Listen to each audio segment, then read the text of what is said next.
पुढे भविष्यात देवेंद्रजींच्या नेतृत्वाखाली आम्ही टीम म्हणून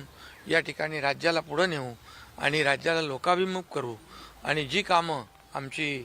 2.5 वर्षामध्ये आम्ही करू शकलो नाही त्याची पूर्तता करू आणि पूर्णपणे या राज्याचा सर्वांगीण विकास कसा होईल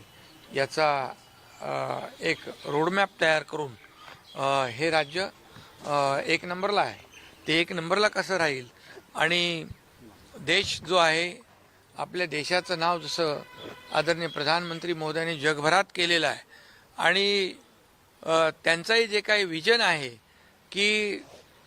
देशाला काय देणार, देशवासियांना काय देणार, देशातल्या प्रत्येक सेक्टरला काय देणार यासाठी आणि देशाचा विकास कसं करणार आणि $5 ट्रिलियन इकॉनॉमी हा गोल जो आहे हा अचीव करण्याचं जे त्यांनी स्वप्न पाहिलेलं आहे त्यामध्ये $1 ट्रिलियन पेक्षा जास्तीचा गोल महाराष्ट्र अचीव करेल अशा प्रकारची परिस्थिती आहे. कारण महाराष्ट्र एक प्रगत राज्य आहे आणि या महाराष्ट्रामध्ये पोटेन्शियल आहे, खूप मोठ्या प्रमाणावर पोटेन्शियल आणि त्याचा वापर या महाराष्ट्राच्या विकासासाठी करू, लोकांच्या कल्याणासाठी करू